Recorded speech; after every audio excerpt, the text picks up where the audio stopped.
We've studied the process of modern economic growth, and we've seen how economic progress has diffused throughout the world.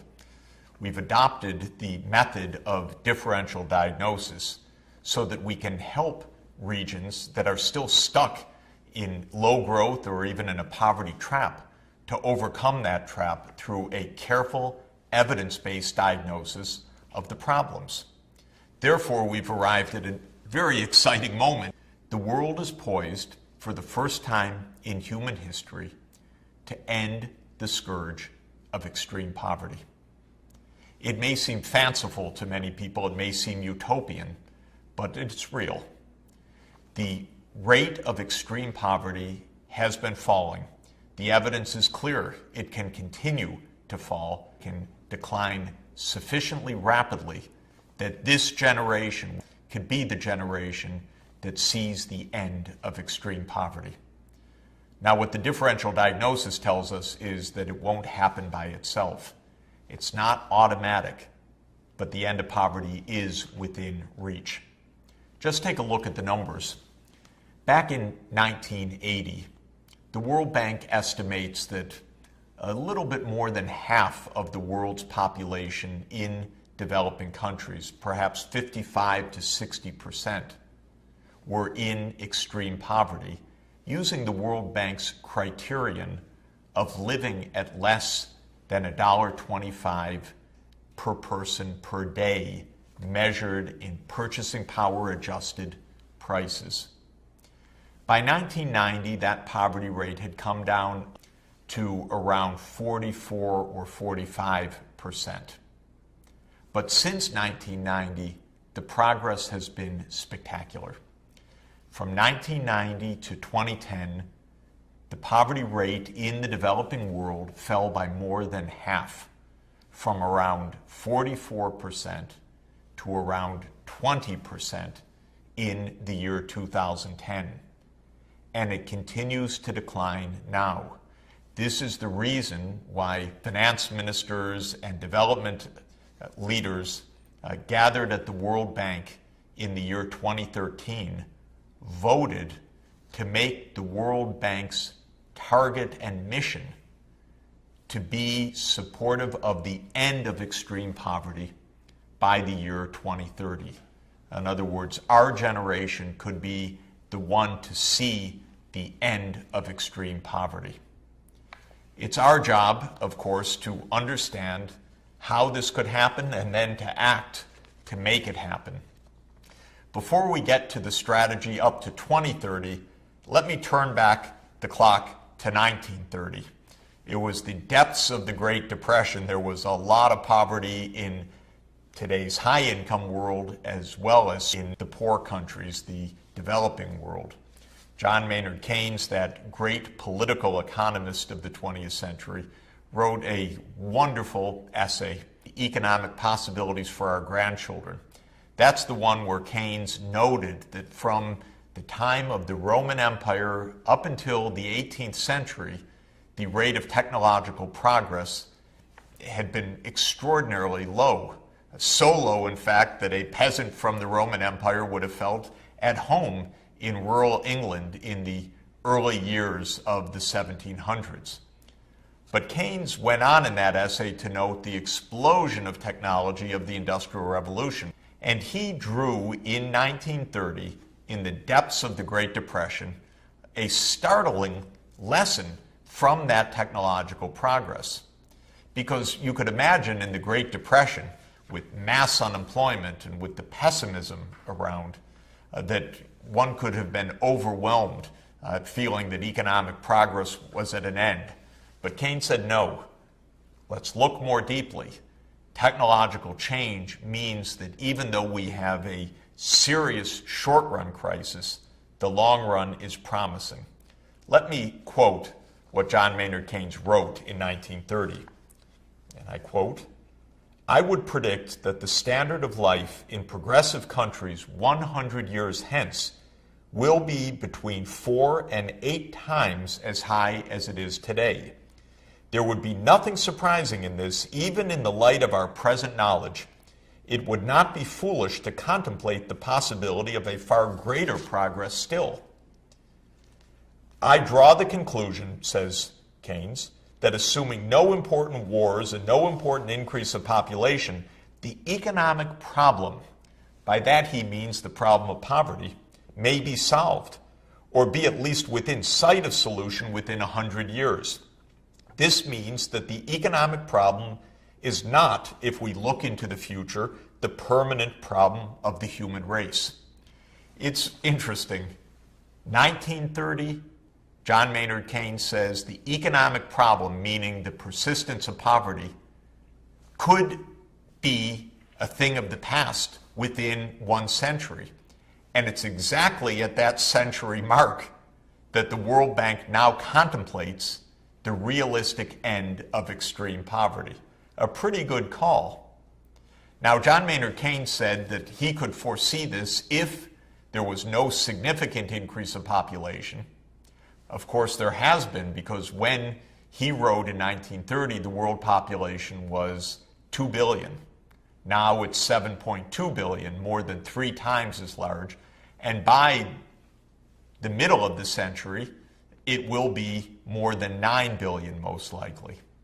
He also said that barring World War, but of course there was another major war, the Second World War, and despite both of those facts, the massive increase of world population and the continuing tragedies and destruction of war, Keynes's basic insight that technological progress can bring about the end of poverty remains true, and it remains prescient, because we are at the cusp of that final push to end extreme poverty if we decide to make it happen. Now, in the year 2000, a remarkable thing did happen.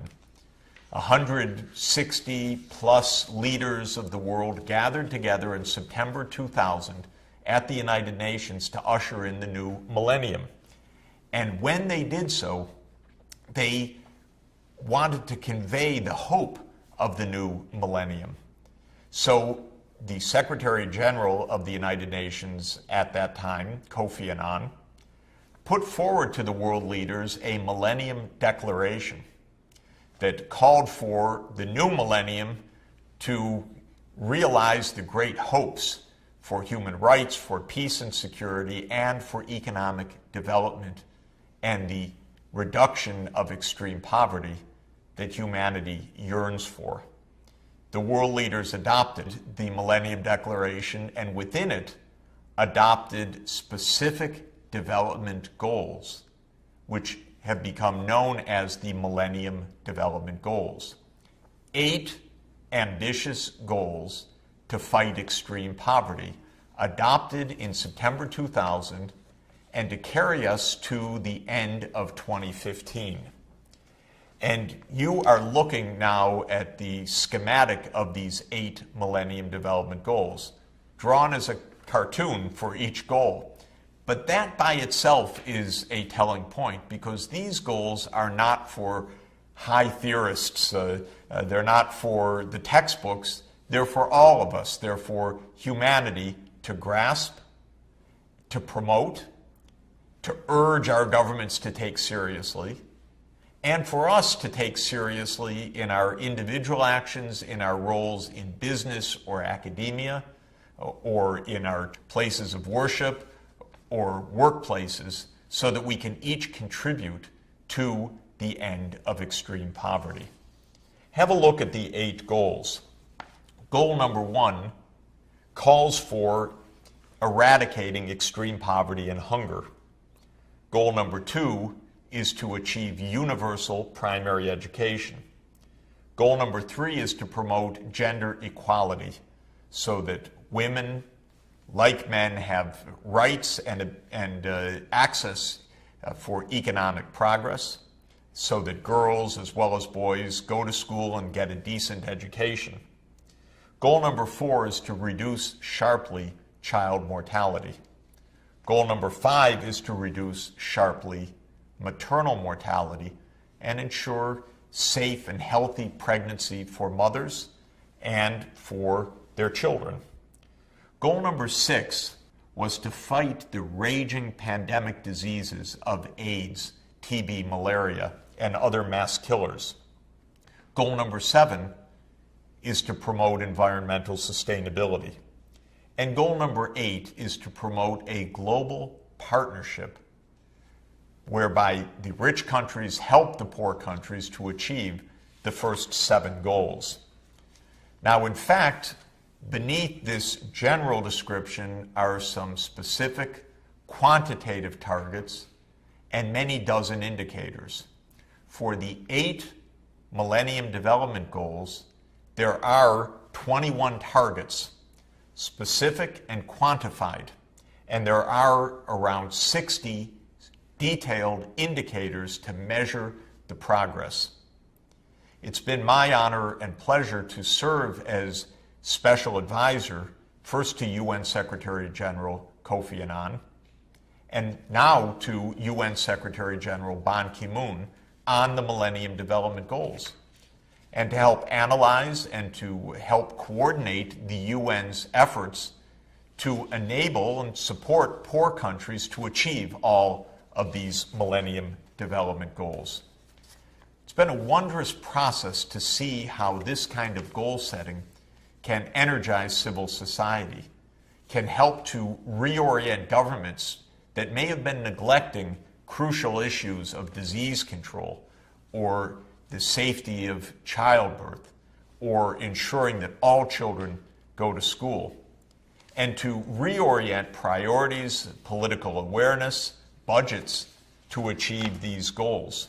But progress has been notable, and breakthroughs have occurred for some of the world's poorest countries. Have a look at the overall trend of extreme poverty as measured by the World Bank at that $1.25 per person per day threshold. And what you see here is that sharp decline, which I mentioned just previously, that from a poverty rate of around 44% in 1990, the poverty rate has come down to around 20% in 2010, and it continues downward today. The Millennium Development Goals by themselves certainly did not accomplish all of that reduction of poverty. There was a powerful trend underway. China's remarkable economic growth is a big part of the story. But we've seen parts of the world, and notably tropical sub-Saharan Africa, achieve a real breakthrough in faster economic growth and therefore in the reduction of poverty after the year 2000, spurred on by the Millennium Development Goals. Here you're looking at the rapid increase of the numbers of people kept alive by antiretroviral medicines when they are infected with the HIV virus. Now, the HIV virus, if not stopped in its tracks by antiretroviral medicines, causes AIDS and causes near certain death. But because of the Millennium Development Goals and programs that it has helped to spur, millions and millions of people now receive life-saving antiretroviral medicines. The reduction of malaria burden that has been achieved by the scaling up of focus and attention and budgets to fight malaria through the range of modern technologies, long-lasting insecticide-treated bed nets, a new generation of anti-malaria medicines, and many other advances that have been enabled through better technologies during the last decade. And this is causing a remarkable decline of malaria deaths and malaria disease, especially in sub-Saharan Africa, since the peak was reached in the early 2000s. Well, we can see that the combination of continued rapid technological change and a good differential diagnosis that helps us to focus investments where the poorest places need it, whether it's in infrastructure or healthcare, or getting children in school, or safe drinking water and sanitation, gives us a very powerful combination to not only witness the underlying forces of poverty reduction, but to help spur them on so that we can be the generation that brings an end to that long-standing human scourge of extreme poverty. The Millennium Development Goals have given us a big push up to the year 2015, and one more major effort from 2015 to 2030 will vindicate John Maynard Keynes's forecast 100 years before that the economic problem of extreme poverty can come to an end.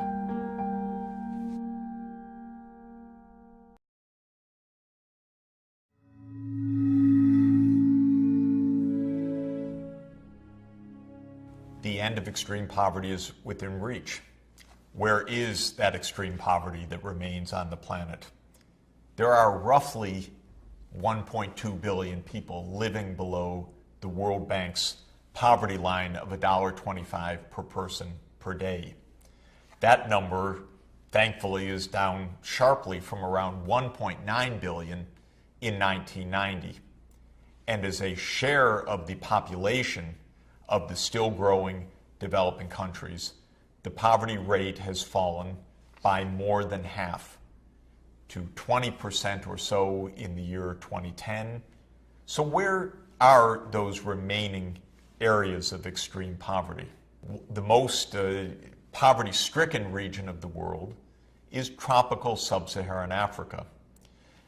Around 40% of the population of tropical sub-Saharan Africa remains below the poverty line, though fortunately that rate is declining now and has been declining since the start of the new millennium. The other place with remaining extreme poverty is South Asia. And there the poverty rate is estimated to be perhaps around 30% of the population. If you take the total numbers, there are around 400 million people living in extreme poverty in tropical sub-Saharan Africa. There are around 400 million people living in extreme poverty in South Asia. That's about 30% of the total in each case.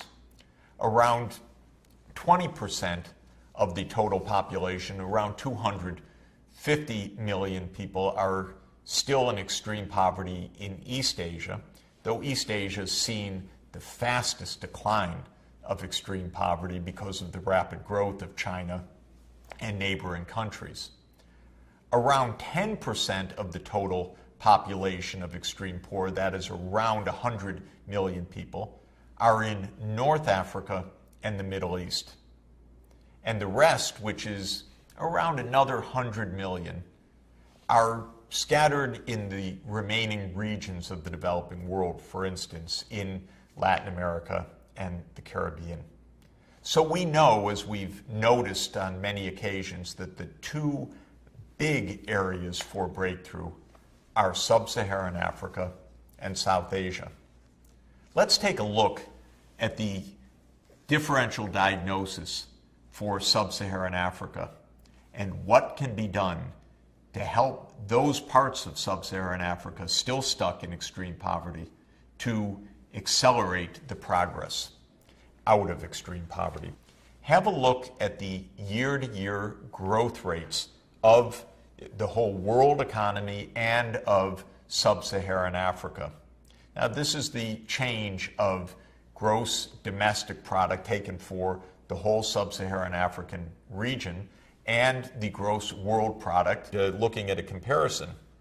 And what we can see is some very good news, and that is that the average growth rate in sub-Saharan Africa of the overall economy picked up significantly after the year 2000. And indeed, sub-Saharan Africa has been achieving economic growth faster than the average of the world economy. Sub-Saharan Africa has been growing at around 5% per year. Now remember, the rule of 70. If sub-Saharan Africa is growing at 5% per year, divide 70 by 5, that's 14. That says that the period it takes for the African economy to double in size would be about 14 years. So something's going right, and it's possible even to get faster progress. If we make a differential diagnosis of Africa's problems, of course we see that in those 7 big categories where we want to investigate, there are challenges and issues in nearly all of them. In the physical geography, we've seen the problems of disease and the number of landlocked countries and the distance of populations to the coast, which cry out for improved transport infrastructure, which cry out for improved public health, for example, to combat malaria, a geographically determined disease. We've seen problems, cultural attitudes of very high fertility rates in very poor places, meaning that very poor households that have 6 or 7 or 8 children are not able to provide the investments in healthcare, nutrition, and education that their children need to get out of poverty. Of course, there have been many political failures and geopolitical failures as well. A lot of violence, many wars, though fortunately many of those wars have come to an end. So there are places that have been stuck in conflict that have a chance for development now that peace, if fragile, is present and providing a new foundation for economic development.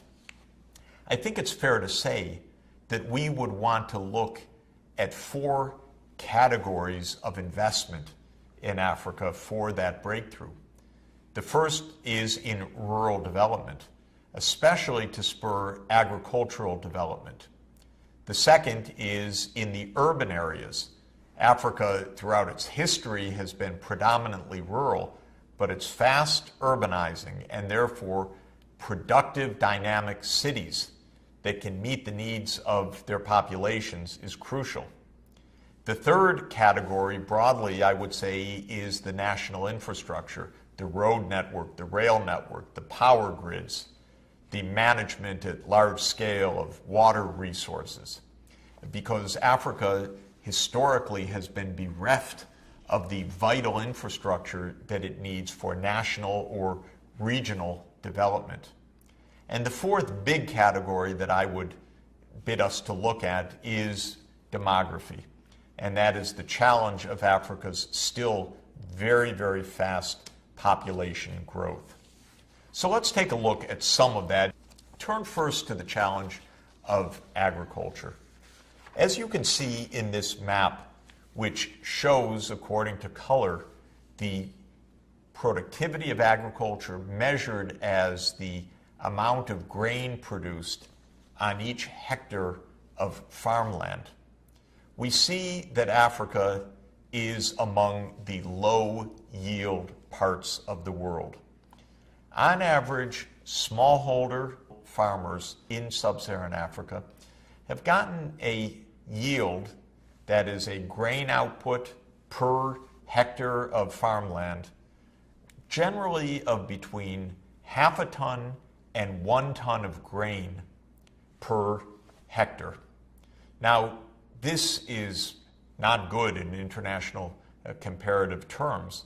Many countries have 3 or 4 or 5 tons of grain per hectare of farmland.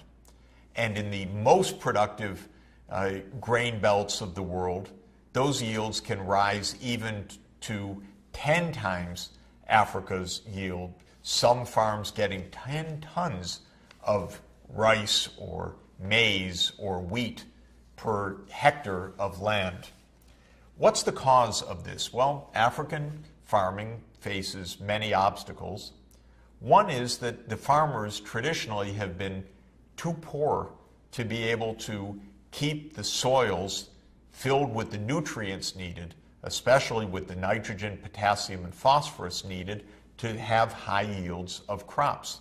If you don't feed your crops with decent nutrients, you don't get growth. And in Africa, the soils have been relatively bereft of the key nutrients that are needed for farmers to get a high yield. The next map shows us why. In all other parts of the world, farmers use extensive fertilizers, both organic and chemical, to replenish the key nutrients, especially the so-called macronutrients of nitrogen, phosphorus, and potassium, that are taken out with each crop.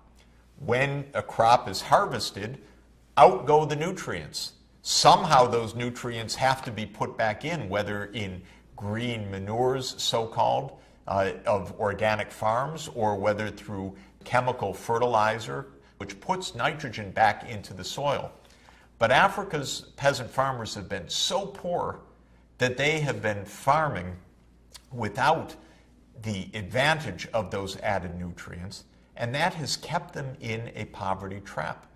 Because of their poverty, they can't buy the fertilizers that they need, whether organic or chemical. Their soils, therefore, continue to be depleted of key nutrients. The yields remain low, and year after year, the farmers get a very, very meager income, and farm families face tremendous bouts of hunger. It's not only the fertilizer input that's key. Other inputs necessary for high yields include water management through irrigation, and that requires wells and pumps typically, and good seed varieties, where seeds are bred through a variety of means to give high yields. And African farmers traditionally have lacked the means to invest in irrigation and to invest in high-yield seeds in just the same way that they've lacked the means to replenish the soil nutrients. It all adds up to an agricultural poverty trap. It all tells us that a high priority for Africa to break out of extreme poverty is to invest in its smallholder farmers with government programs that enable even the poorest farmers to get the inputs that they need, whether on credit or as a grant, so that they can have higher yields, higher income, and thereby start investing in these crucial inputs. And then peasant farmers stuck in poverty can become commercial farmers, earning a good income and then using a part of that improved income to keep making the investments in soil nutrients, in water management, and in improved seed varieties. Now, to bring this about requires investment in infrastructure. We've already looked at the difference in the railroad map of Africa and India, but let's look again. Remember that in India, the rail network was a complete grid created by British imperial rule, whereas in Africa, you just have small rail lines, not even connected with each other, typically running from a single diamond mine or a gold mine or maybe from a plantation area to a port. Well, that's a big problem even for agriculture, because farmers need to be able to buy fertilizer at low cost. They need to be able to market their grain output and other output at low transport cost. And if the transport network doesn't exist to bring the inputs to the farm and to bring the produce from the farm to the market, eats up a tremendous amount of the potential income. So investing in the basic transport infrastructure, whether it's the road network or whether it's the rail network, is also absolutely crucial. Other aspects of infrastructure are also especially important in the 21st century. I would say it should be taken as a given that there can be no economic development on a sustained basis without electrification. But have a look at this well-known world picture taken by satellite by NASA of the Earth at night, which basically tells us where there are lights on due to an electricity grid. And you can see the bright lights of the United States, the bright lights of Europe, the lights of China and Japan, the lights of the Arabian Peninsula and of India. But look at sub-Saharan Africa. It's lights out at night. A large part of rural Africa, and that's the predominant part of the African population, still lacks access to electricity. And that means not only not having lights at night for children to study and for being able to go about one's activities at home, but it means the lack of reliable power for pumping water, for irrigation, for refrigeration, for preservation of agricultural outputs, for processing of food, for textiles and apparel, and every other kind of manufacturing activity. The absence of electrification has been a huge barrier and another aspect of Africa's poverty trap. Without electricity, productivity is very low. Poverty means the inability to invest in the electricity that could help lift the region out of poverty. That's the poverty trap once again, the vicious circle. It has to be broken either by Africa taking loans to invest in infrastructure such as electrification, or by receiving grants and development assistance that would enable Africa, through the help of richer countries and international organizations, to be able to undertake those investments even if they can't be afforded out of Africa's income itself. Now, in the 21st century, another aspect of infrastructure worth mentioning is information technology. And here there's good news, because these technologies are so powerful and the costs of bringing them in have come down so much that Africa now has massive access to mobile telephony, reaching even the most remote villages. It has several submarine cables of fiber optics surrounding the continent and bringing increasingly the internet and broadband connectivity to Africa. Like the rest of the world, Africa is now poised for a breakthrough by targeted investments in agricultural productivity, targeted investments in the core infrastructure of Africa's fast-growing cities, targeted investments in the national scale infrastructure such as the road and rail network or the fiber network. Africa can make a breakthrough that has eluded it throughout its history. But there is one final point that is key, and that is that Africa, like the other parts of the developing world, also needs that rapid voluntary reduction of fertility rates so that economic growth can keep ahead of a rapidly growing population. Back in 1950, Africa's population was only 180 million people in the sub-Saharan region. By now, that population has increased roughly 5 times to a population of around 900 million. On the current fertility estimates, Africa's population would continue to soar, so that by the end of the 21st century, Africa's population would be an astounding 3.8 billion people. This is too much for Africa's physical environment, for the water, and for the crop yields, especially in an era of climate change.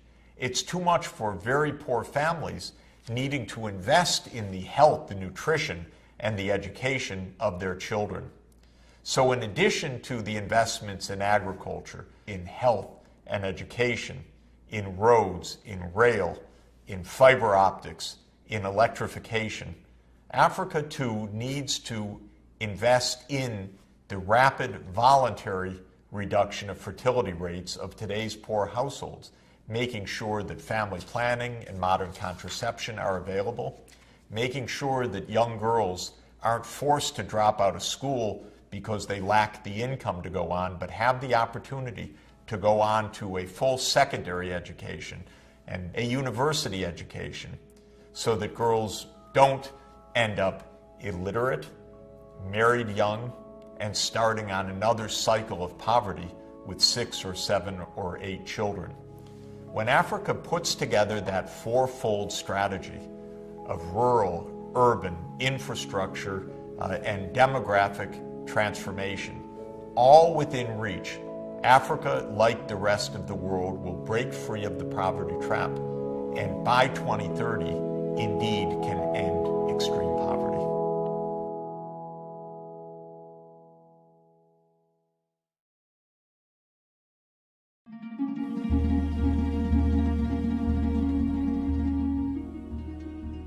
We've noted that there are 2 main regions in the world where there is still extensive extreme poverty. Sub-Saharan Africa, with investments in agriculture and health and infrastructure and a rapid reduction of fertility rates, can break free of extreme poverty. So too can the second region, South Asia. Indeed, South Asia has been making notable progress, but there are still around 400 million poor people in South Asia, and still major challenges of poverty in both the rural and the urban areas. What distinguishes South Asia from other regions? Of course, many aspects of wondrous culture, traditions, and physical environment. But the one that I would want to underscore is the extraordinary population density of South Asia. Consider India with its 1.2 billion people out of 7.2 billion people total in the planet. That's roughly 15% of the world's population. Yet India has just 2.5% of the world's land area. And many parts of that landmass of India are very dry or even desert. Have a look at the map of population density, where countries are shaded according to their population density, and you see that India and its next door neighbor, Bangladesh, are indeed shaded as 2 of the most densely populated parts of the world. The numbers indeed are quite staggering. Bangladesh has on average 1,200 people per square kilometer. India, about 410 people per square kilometer. The United States, by contrast, has about 32 people per square kilometer. And so the population density in India is more than 10 times higher than in the United States. And the implications of this throughout India's history have been adverse. Indian farms are very, very small.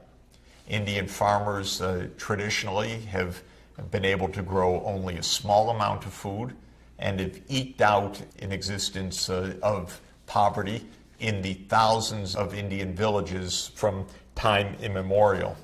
The cities, too, are extraordinarily dense and crowded as India's and South Asia's cities more generally have increased. Many people thought the situation was hopeless for South Asia, looking in the 1950s and 1960s. They said population is already so large and it continues to rise. India and its neighbors don't have a chance to feed itself. People forecast that there would be mass dying from mass starvation. Bangladesh, when it gained independence in the early 1970s, was notoriously called a basket case, absolutely hopeless. Now, thank goodness this has not proven to be the case.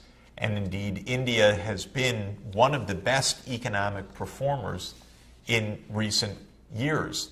And it has taken a pride of place as one of the leaders of the information technology revolution, with wonderful engineering, wonderful innovation in using information technology for economic development.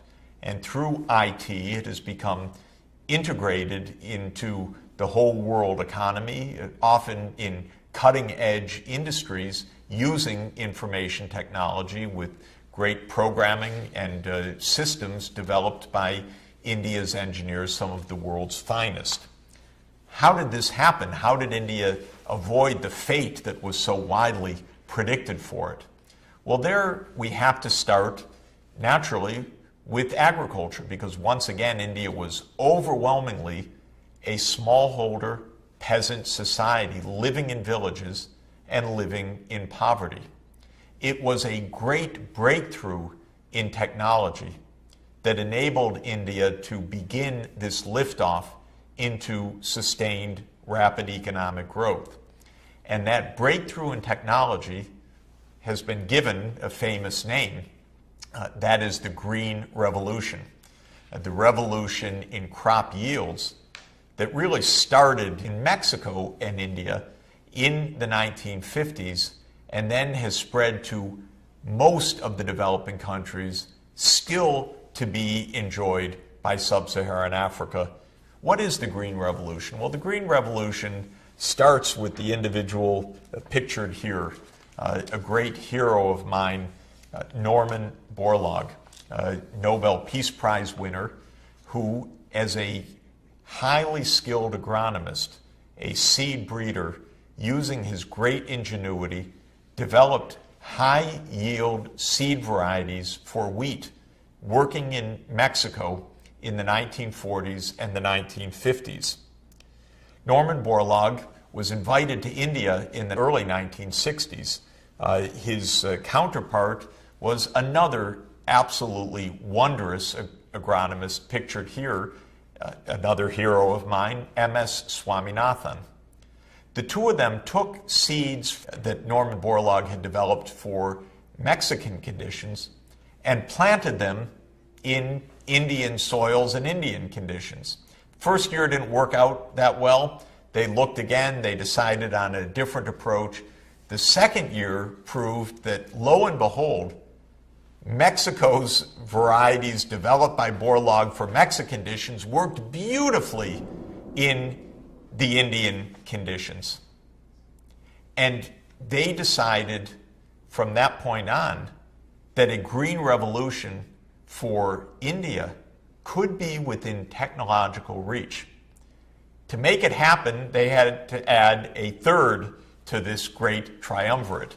And he's shown here, the Minister of Agriculture of the mid-1960s, Minister Subramaniam.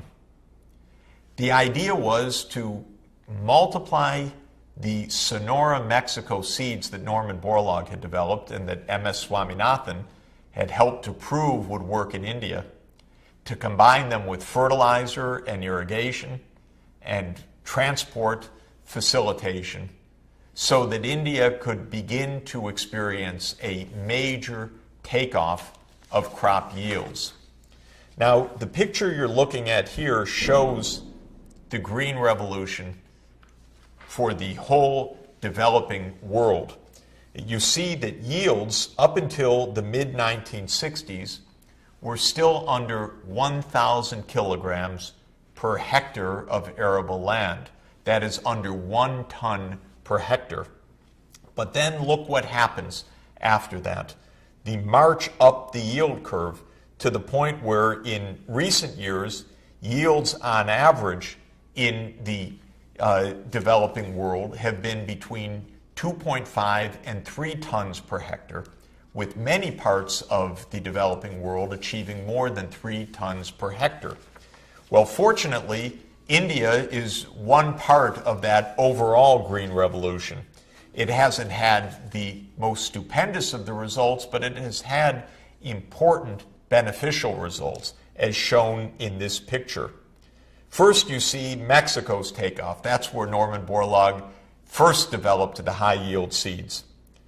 India and Pakistan lagged far behind Mexico already by the early 1960s. Mexico had jumped to 2 tons per hectare, whereas India and Pakistan were averaging still under 1 ton per hectare of land. Then came India's Green Revolution, also undertaken in Pakistan, and the average yields start to rise of all of the feed grains. Wheat, rice, maize, and of other grains were improved variety seeds were also developed and combined with fertilizer and good water management. While India and Pakistan did not catch up with Mexico, which went on to more than 4 tons per hectare planted, India and Pakistan have reached more than 2 tons per hectare, well over doubling the average yields of the pre-Green Revolution crops. This has been the key to India feeding itself, to defeating those pessimistic forecasts of mass hunger, and of helping to set off a process of more rapid economic growth. But there's a problem. The problem is that India's population growth remained rapid as well.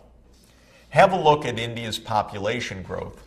In 1950, India's population was about 400 million, a huge and already densely populated country. By today, that population has tripled. So while grain production has roughly increased 4-fold, population has tripled, not undoing all of the gains per person, but unfortunately undoing many of them. And measuring India's feed grain production per person shows what this has meant. Have a look at this graph, which shows the feed grains per capita from the beginning of the 1950s till close to today. The curve was rather significantly rising up until the mid-1970s. The spikes in the curve come from the fact that some years are good monsoon years and others are bad monsoon years. So some years are extra good yield and other years are crop failures and even disaster. But on average, the curve was rising up to the early 1980s. It's really then that the population increase started to bring the whole burden, because the increase of output per person essentially stopped. And from the early 1990s onward, India is now producing less feed grain per person than it did 20 years ago. This has created a new round of troubling hunger. So when one takes the combination of a green revolution that produced great results, but not as strong as in some other parts of the developing world, and then a still fast-growing population that continues to grow rapidly today, because the United Nations forecasts that today's population of 1.2 billion could still reach 1.6, even 1.7 billion Indians within a few decades. We have a problem that India's rapid development, while very real, is still burdened, held back by problems in the countryside. And we can see this by looking at one stark indicator, and that is childhood stunting. Childhood stunting is an indication of chronic undernutrition of young children. When young children don't get the nutrients they need, they don't achieve their potential height for age. And stunting signifies a significant reduction of height per age relative to the potential of a population. When you look at where stunting is in the world today, alas, it is in many parts of tropical Africa, and it is, alas, continuing throughout South Asia, and with India being the country with by far the largest number of children that are stunted. What's the conclusion? Well, one could talk about many wondrous aspects of India's development and its rapid growth in information technology and in areas of manufacturing, its leadership in global engineering, and India's real potential. It's also true to say, as M.S. Swaminathan has emphasized repeatedly in recent years, India needs a second green revolution. Not exactly like the first one, because this time it's going to have to be oriented not only towards more yields, but it's going to have to be oriented even more consciously towards protecting the natural environment. India is going to need to get more crop per drop of water, more efficient water use. It's going to need to get more output per input of fertilizer, because the extent of pollution caused by the runoff of nitrogen and phosphorus-based fertilizers has also become very large. India is going to have to focus on higher yields on the existing farmland, because further expansion of farmland means the elimination of remaining forest areas and encroachments on very endangered ecosystems. So India needs a second green revolution that's going to have to be science-based and dependent on very ecologically focused strategies to economize on water, on fertilizer, on land use, to get the maximum output per unit of input to ensure environmental sustainability. India and South Asia more generally also face the continuing challenge represented by MDG 3, and that is gender equality. In traditional society, women faced massive burdens, not allowed to be in the labor force, very subservient, not allowed to own or inherit property, not allowed to manage money often. And the burdens of gender inequality, of course, were passed traditionally from mother to daughter. One of the great breakthroughs, therefore, to note in India's and South Asia's recent advances is the continued empowerment of women and girls, gender equality, in the South Asian context. And one of the greatest ways that this has been accomplished started in next door Bangladesh, a country that was viewed as a hopeless basket case in the early 1970s, but pioneered one of the greatest grassroots directions to unlock the poverty trap. And that has been through women's groups of empowerment and microfinance. You know the famous non-governmental organizations that arose in Bangladesh. Grameen Bank of Muhammad Yunus, the Nobel laureate, BRAC, and other great NGOs which pioneered women's empowerment in the villages and undertook a massive expansion of microfinancing through a group lending process. And it's because of that that microfinance spread throughout the world as a new, powerful tool for grassroots empowerment, for gender equality, and for a breakthrough out of extreme poverty. One of the notable features of these women's groups and the microfinance has been that by empowering young women in Bangladesh, it also gave these young women the sense and the incentive to reduce the fertility rate, to have fewer children. After all, the mother's now in the labor force, she's earning her own income, and she knows now through knowledge gained through her peers that having fewer children will enable her to invest more in each of her children so that they have a chance for a better life. And when you look at the decline of the fertility rate in Bangladesh, it is wonderful good news. Back at the time of independence, Bangladesh's total fertility rate was around 7, meaning that on average, a woman would have 7 children. On average, that would mean half of them, of course, girls. For every 100 women, they would be having 700 children, 350 of whom would be girls. And so in one generation, 100 mothers would be raising 350 future mothers. You can imagine how rapidly the population would be growing. But because of microfinance, because of women's empowerment, you see that the fertility rate on a voluntary basis came down extraordinarily rapidly, so that as of today, the fertility rate is at the so-called replacement level. Each woman, on average, is having 2 children, one of them a daughter.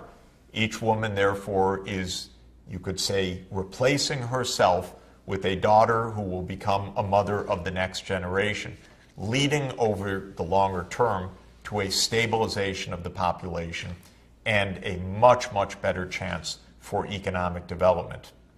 South Asia, like sub-Saharan Africa, therefore has the end of extreme poverty within reach, but it will require a major effort.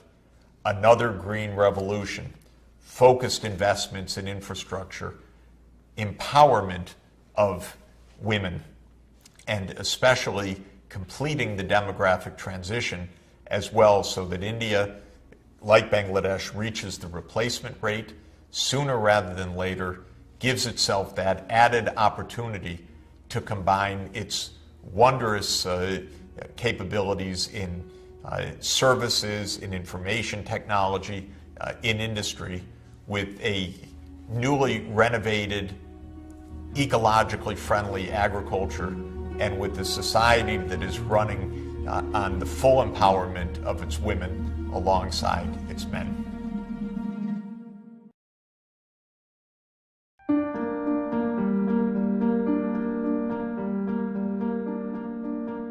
We've seen through differential diagnosis how targeted investments in agriculture, in health, in education, in infrastructure can help a very poor country or region to spring itself free from extreme poverty. And once it's free from that trap of extreme poverty, then by virtue of a higher income and the saving that can go along with that higher income, it can begin to make investments on a self-sustaining basis. A big part of the poverty trap, however, is that when a country is impoverished, it can't afford the very investments, for instance, in electrification or in health and in education, that are the key to raising productivity to put that country onto a self-sustaining growth path. That, of course, is the poverty trap. How to break free of the poverty trap? Well, the best is if an incredible technology comes along that's even affordable by the poorest of the poor. Mobile telephony is such an example. Mobile phones have spread massively from a few tens of millions a little over 20 years ago to more than 6 billion subscribers today, reaching the poorest parts of the world on a purely market basis. But alas, most technologies are not so effective that markets alone are enough. We know that helping the poorest people get health care, even to buy the bed nets to protect them from malaria or the medicines that they need to stay alive after an infective malaria bite by a mosquito, that they often don't have the money for even that low-cost, life-saving measure that's needed. And therein lies the reality of the poverty trap. Certain investments remain out of reach, and therefore we need to find effective ways to help those countries stuck in extreme poverty get out of the trap. There are 2 basic ways. One is for poor countries to borrow the funds they need, thereby raising the income and using a part of that higher income to pay off the debts. Unfortunately, this is a somewhat unreliable process. Maybe the government borrows, but it's not able to collect the added tax revenues that it needs to service the debts. Of course, creditors understand that, and they don't lend to some of the world's poorest countries in the first place. Even international agencies like the International Monetary Fund have said to very poor countries, don't borrow so much, you could get into a debt crisis. The poor country governments say, yes, but what are we to do if we can't borrow, but we still need electricity, we still need clinics, we still need schools, and we can't afford them out of our own incomes? That is where the idea of temporary official development assistance, ODA in the jargon, should come in. The idea has been around now for more than 40 years on an officially agreed basis. It's been around in human experience for more than 60 years, really starting with the Marshall Plan funds of the United States to help rebuild Europe after World War II, that a temporary injection of funds, not as a loan, but as a grant to very poor places or maybe places destroyed by war, can jumpstart a process of self-sustaining growth. It's important to understand that nobody advocates or should advocate the use of aid or ODA, official development assistance, for the long term as a way of life. Advocates of aid, and I am very much one of them, believe that it is a temporary measure to give the help to a poor country so that it can make the crucial investments needed so that it can stand on its own and develop on its own. Indeed, we use a term, aid graduation, to say that aid isn't a permanent way of life, but that countries that receive aid, by virtue of the economic growth that it promotes, reach a level of income such that that country graduates from the need for aid and graduates from being in the category of an aid recipient. Roughly speaking, graduation occurs when a country passes from the low-income category to the middle-income category, somewhere around $1,000 or $1,200 per person per year.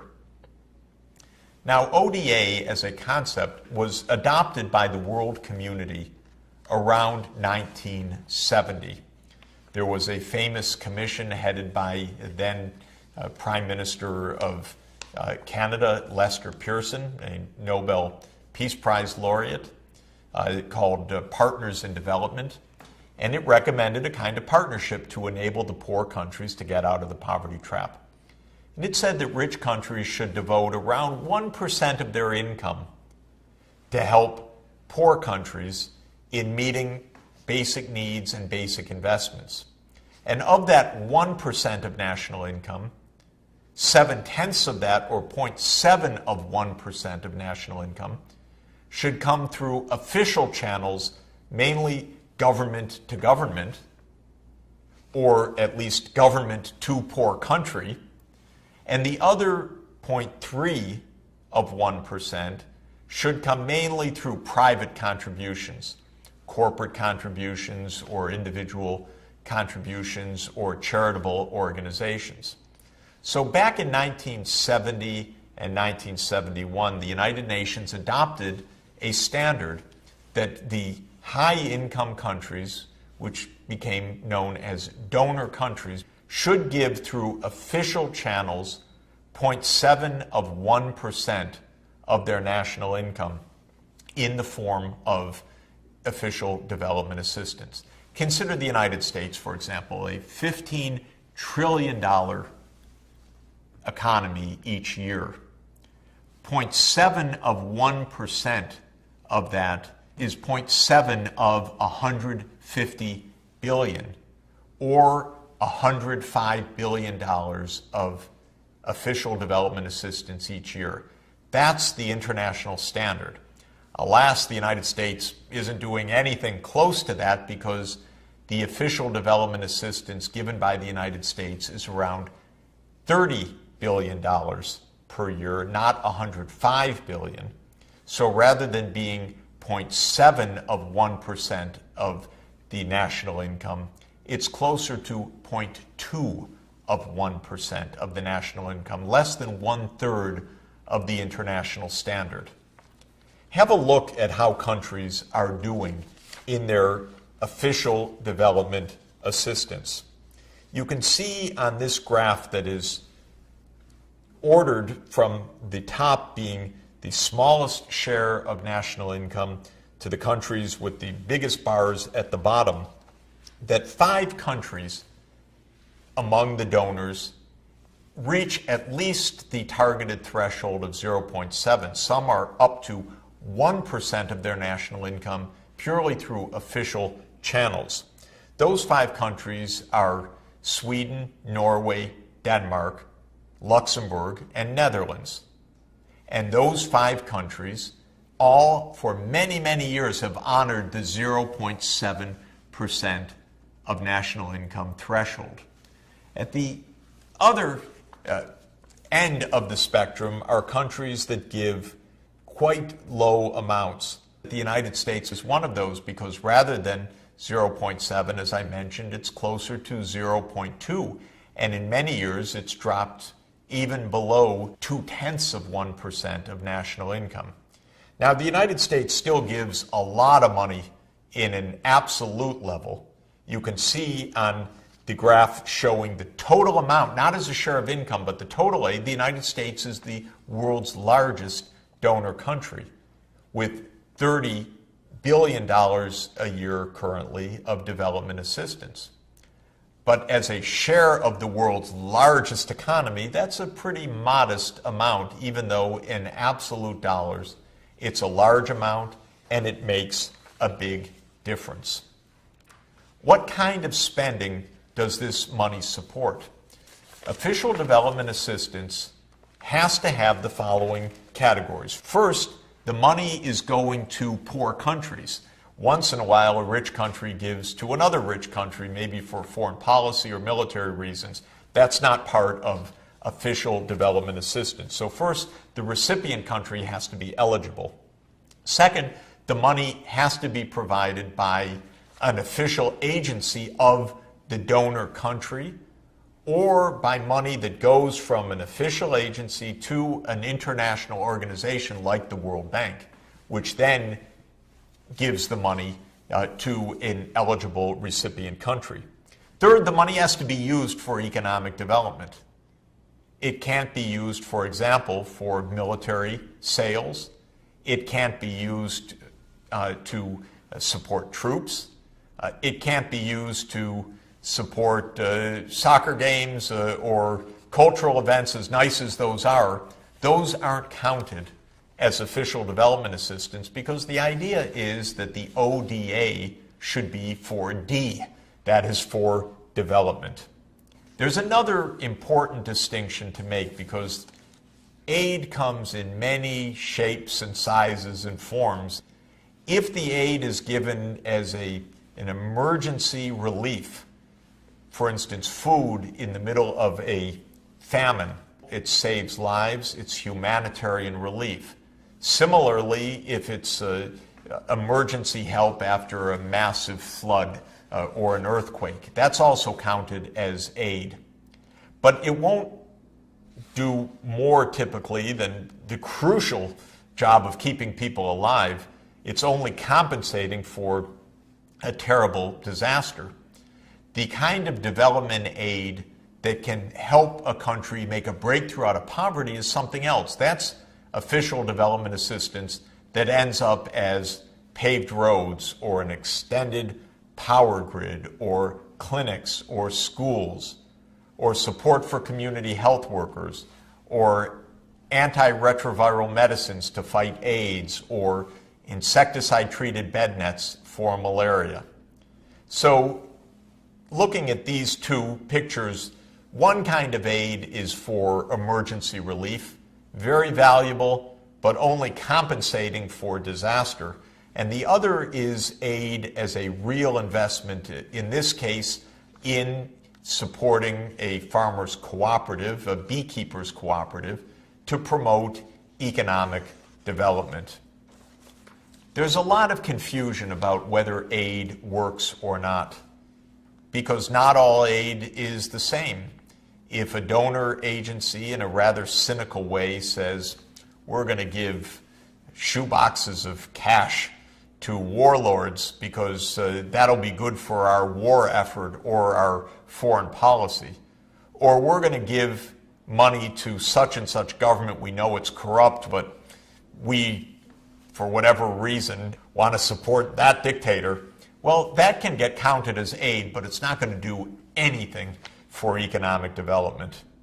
The kind of development assistance that works is development assistance that is truly, professionally transferred to real investments in critical areas, such as disease control, such as schools and teachers and school materials, such as infrastructure like roads or rail system, such as safe drinking water and sanitation.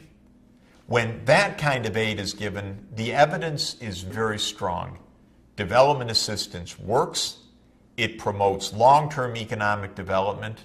Make no mistake about it, aid can be wasted, but aid can be crucial to meet human needs, to help countries achieve the Millennium Development Goals, and beyond that, to help countries escape from the poverty trap and get onto a trajectory to end extreme poverty. During the MDG period, my favorite kind of aid has been aid directed at public health needs. And as this graph shows, which measures the total development aid over the period 1990 to 2010, there was a major increase of development assistance, especially after the year 2000.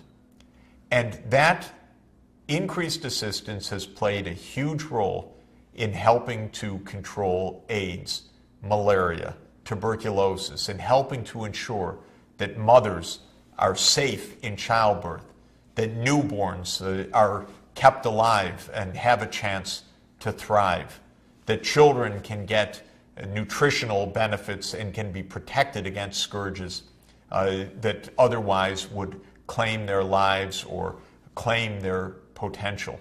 And we have seen the big breakthroughs that have come, the decreases in mortality rates from killer diseases, the declines of the infant and child mortality rates, especially after 2000, when those reduced mortality rates really showed the huge benefits of these kind of targeted investments. Official development assistance, in other words, can make a huge difference when it's operated for development and on a professional basis. It can be the difference of success or failure in breaking free of the poverty trap. It comes at very low cost, by definition under 1% of the gross domestic product. The world, the rich world, should make that effort, should make that investment, so that we can be the generation that ends extreme poverty.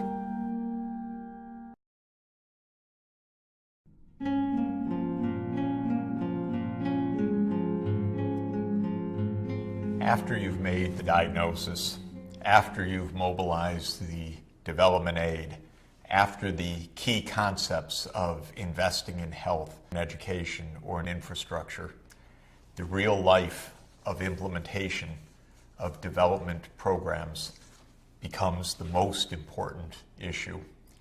When the Millennium Development Goals were first enunciated, and I was asked and very honored by then UN Secretary General Kofi Annan to advise the UN system on how the MDGs could be achieved, I called on colleagues and professionals from around the world, from many different disciplines, from agronomy, from public health, from the education sector, from urban and rural engineering, to suggest the most effective approaches, the new technologies, the best ways to make an advance. That was the UN Millennium Project. And from 2002 to 2006, it prepared many, many studies, and in 2005 presented a long report and detailed information to the member states of the UN. And in a special session of the General Assembly in the fall of 2005, the UN member states adopted a number of ideas of how to proceed in a practical way to achieve and implement the Millennium Development Goals. One of the very lucky things for my colleagues and me was the proposal that it would be a good idea to look in detail at a few places, some very, very poor villages around Africa, to see how these recommendations could work on the ground in practice, and to use that experience to develop new tools for implementing the fight on poverty, to implementing pathways to saving lives through public health, to implementing new cutting-edge technologies such as the use of mobile phones or broadband for schools and for health systems and for business development. This is how the Millennium Village Project got started. If you look on this map of Africa, it shows you where the Millennium Villages are located, with each of the main village clusters shown on the map. But it also shows you Africa in a bright colored depiction that you haven't seen before, most likely, because these colors on this map are not of the countries or even of the features of mountains and lakes and so forth as a standard, but rather is a division of Africa into different kinds of farm systems.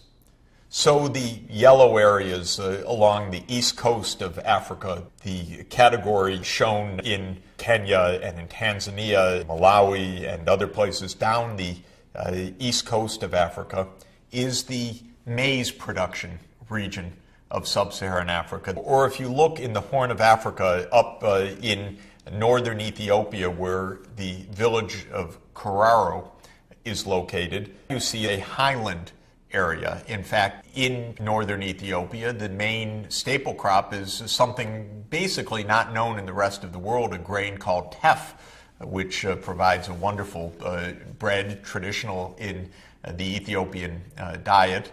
But it's a distinct ecological zone because it is a highland zone.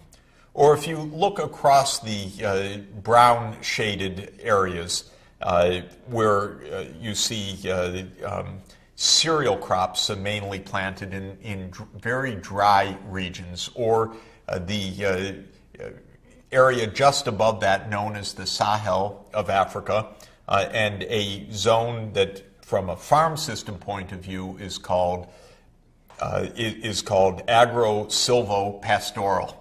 So there's some bit of crops, there's some tree crops grown, and there's pastoralism, the goats and the sheep, the camels that are herded in the very dry areas. Well, we wanted to see how the Millennium Development Goals could be approached in each of these distinct agroecological zones, because each one poses specific challenges. How to grow crops that are different, how to manage livestock, particularly important in the pastoral regions. The disease burdens are quite different as the climate varies. In the highlands, maybe malaria isn't so much of a problem, but in the tropical lowlands, malaria can be holo-endemic, infecting just about everybody unless it's brought under control. And so the Millennium Village Project identified 10 very poor places with the help of the host governments. Each of these places was, at the beginning of this project in 2005, a so-called hunger hotspot. That meant that there was a chronic undernourishment of at least 20% of the population, and in many cases much more. In other words, not only were the villages in poor countries, but they were in the very poor parts of the poor countries. The idea was to apply the Millennium Development Goals as the guiding principle. The core of the project was a holistic approach. Remember that there are 8 MDGs. Now, applying the MDGs, therefore, means to design programs that aim to achieve all of those goals, not just a health project or an education project, but to achieve all 8 of the Millennium Development Goals. There are 2 big reasons for that. One is that each of the 8 goals is meritorious in its own right. Of course, fighting hunger isn't the end if there's big disease burden, or fighting disease and hunger isn't the end if children are not yet going to school, and so forth. Each of the 8 goals is important in and of its own right. But the goals also are synergistic, helping to provide safe water in a community can not only rid the community of a big part of the disease burden, but can help the children be healthy enough to go to school, and so to help meet the school objective. Fighting malaria, similarly, is not only protecting the lives of the community, but helping to protect the productivity of the community so that people are not sick when it's planting or harvest time, or the children are not so sick that they don't get to school. So not only do we want to achieve the 8 Millennium Goals because they're each important, but by targeting each of them, we actually help to achieve even the others as well. So the Millennium Village Project took a holistic and synergistic approach, aiming at a rather low cost of donor funding. In the first 5 years, $60 per villager per year, to be matched roughly by the host country government and the local community. So a total on the order of about $120 per villager per year to face the whole range of challenges: higher productivity agriculture, making sure that children have classrooms, teachers, school supplies for effective primary education, making sure that vaccines and bed nets protect the children from malaria to reduce the burden of childhood disease and to reduce sharply the death rates among young children, ensuring emergency obstetrical care for mothers so that childbirth is safe, and even when an emergency occurs, the mother doesn't die of hemorrhaging or obstructed labor, which kills so many mothers if there is no emergency care available. And using new, clever ways to meet environmental goals of proper sanitation, safe drinking water, protection of the local environment.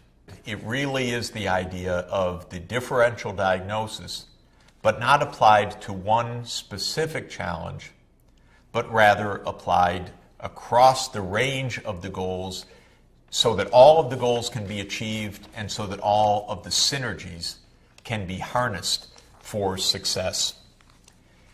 The project is now in its 8th year, and what we have seen is that even in the very poorest places, it's possible to help mobilize a very active community, because across the world, mothers and fathers want to ensure the health of their children. They want to ensure, of course, the survival of mothers in pregnancy and in childbirth. They want to reduce disease burdens.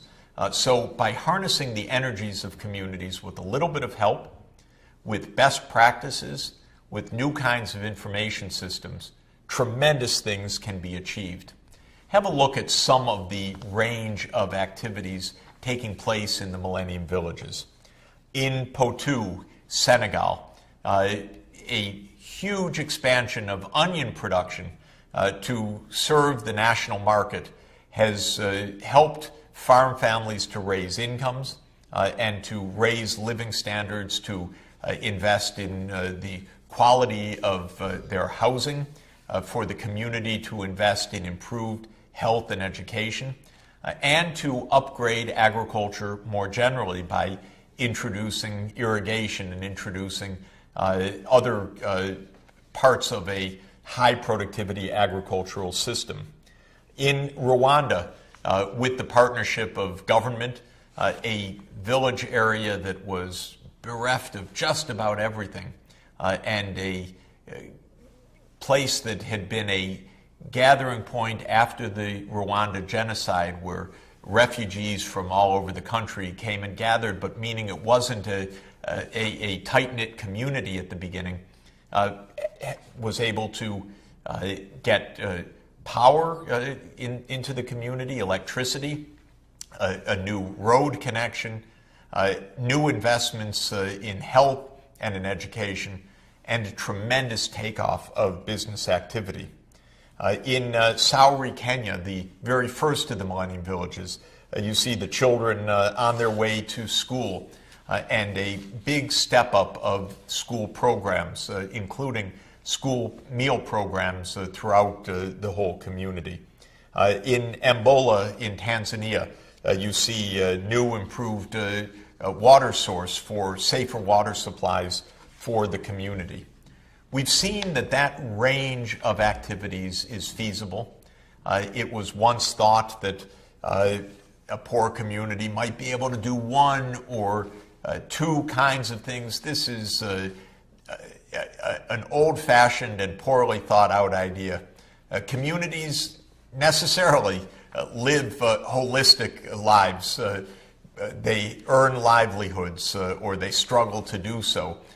They want their children in school. They need health care, both to prevent and to treat illnesses.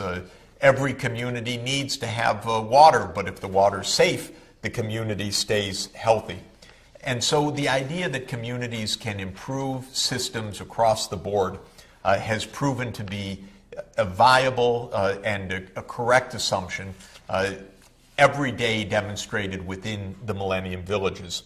And gender equality has manifested itself by women's leadership throughout the villages, and by new business development that women have taken on and that have greatly empowered them, given them their own source of income, and a tremendous amount of pride. Here you're looking at the Rwanda Women's Cooperative in Mayanji, the Millennium Village in Rwanda, where the women are producing wonderful artisanal goods of weaving and knitting. These goods have been featured in American stores. They're being marketed online, and the women are as proud as can be, and their incomes and ability to care for their children has absolutely soared.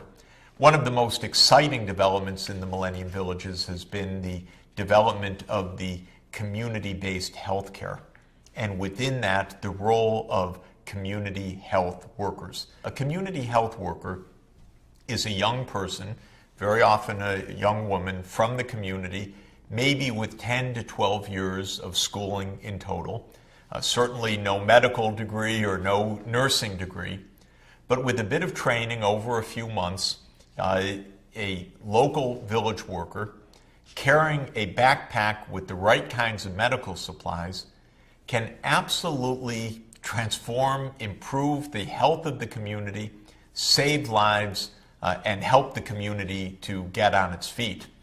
One of the things that a community health worker carries is the combination of goods needed to fight malaria. In the backpack of a community health worker typically will be three things. First, a rapid diagnostic test, which can diagnose malaria without the need for a microscope and a laboratory at a clinic. Second is a medicine carried in the backpack, available right in the community. Again, the mother doesn't have to carry a very sick and feverish child, febrile child, to a clinic, but rather the community health worker can treat the child at home and very effectively. And third, in the backpack is a mobile phone, which changes everything. If you have to call an ambulance, it's possible now. If you have to call the clinic for advice from the nurse that's on duty or the doctor that's on duty, it's possible. And more these phones are also being programmed with expert systems to plug in a patient's ID number or the results of a test and then receive the information needed automatically by computer expert system that says that given the test results and given the age and weight of the child, here is the dose of medicine that's needed to address the illness. Absolutely wonderful. And just the beginning of what will be tremendous new IT-enabled public health applications that I believe will provide a kind of leapfrogging to improved health in the communities. I'm happy to say that the Millennium Villages have been an inspiration for many of the host governments to scale up large national programs in malaria control or AIDS treatment, or help for smallholder farmers, or electrification with off-grid solar-based systems, and many other innovations that have been tested or demonstrated or pioneered in the Millennium Village. These projects are now spreading. What started as 10 countries is now around 20 that in one way or another are drawing on the Millennium Village model. And within those countries, what started as individual clusters has now often expanded to national application. It's exciting to see on the ground this kind of progress. It's especially thrilling to see what is now possible through improved technologies to make working systems at very low costs for better health, for better education, for access to infrastructure, because we know that if those systems can work effectively, they can be the key to breaking the poverty trap and enabling very poor communities to get on a path of self-sustaining economic development.